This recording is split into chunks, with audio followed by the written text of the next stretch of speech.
And now it's time to play our first notes. And the important thing is good bowing. Good bowing gives you a good tone. The ideal place for the bow on the string is somewhere between the bridge and the fingerboard. Halfway, that's good. And the other thing really important is straight bowing. Straight is like this, so the bow is parallel with the bridge, like that. And we need that throughout the entire bow, like this.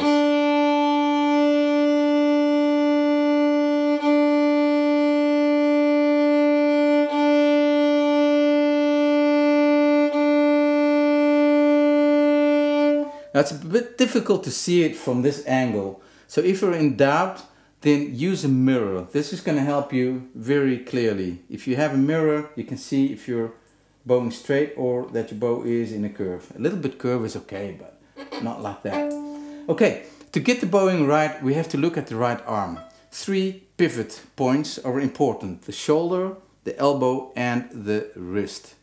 Now let's talk about the shoulder. Well, anything I can say is the shoulder should not go up like that. Keep the shoulder down. Really, really important. Down and relaxed. Now we're going to look at the upper arm.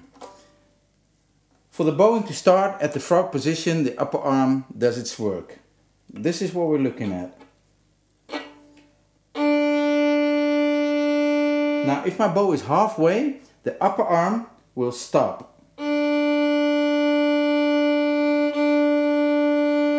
And halfway the bow again, the upper arm is going to move. There we go.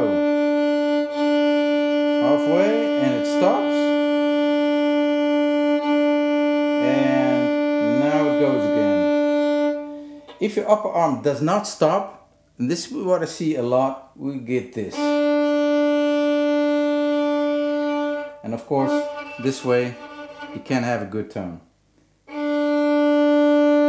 So halfway the bow, upper arm stops. Now. And halfway the bow, there we go again. That's the upper arm.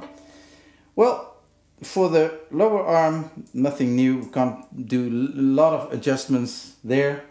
But the wrist is really important. Look at the wrist now. At the frog position, the wrist is like this, in that angle, curve. And at the tip, it is like that. Watch it go.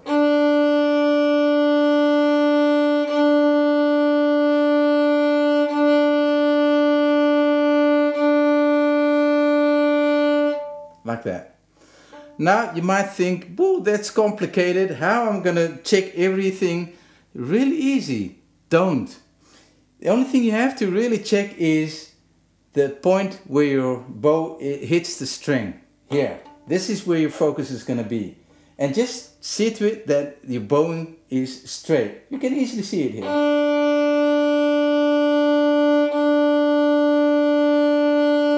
And if this is straight here, everything in the arm is automatically correct.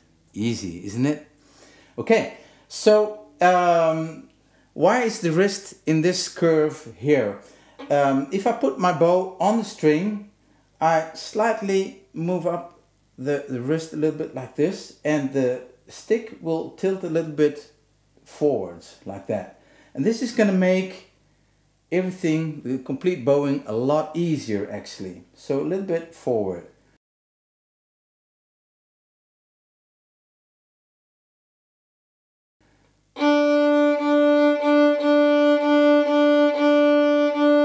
Like that.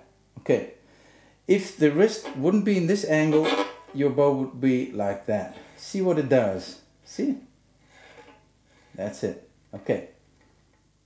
That's everything you need to know about the right arm. So focus here, and if you keep this straight throughout the bow, then you know your arm is correct. We need to consider 2 things. We have to hear and we have to feel the bow.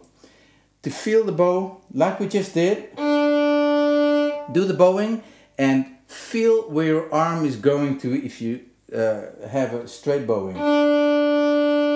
Feel the arm going that way and feel the arm going back again.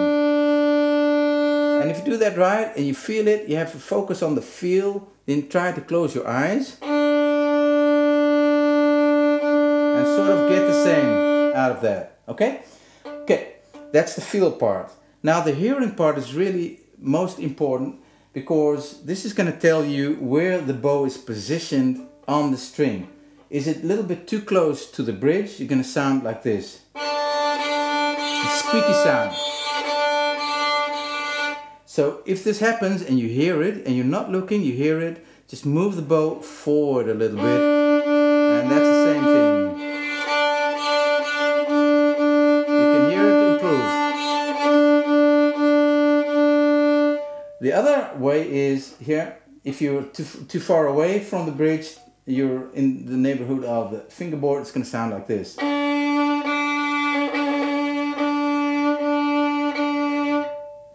And if you hear that, you have to pull the bow backwards a little bit.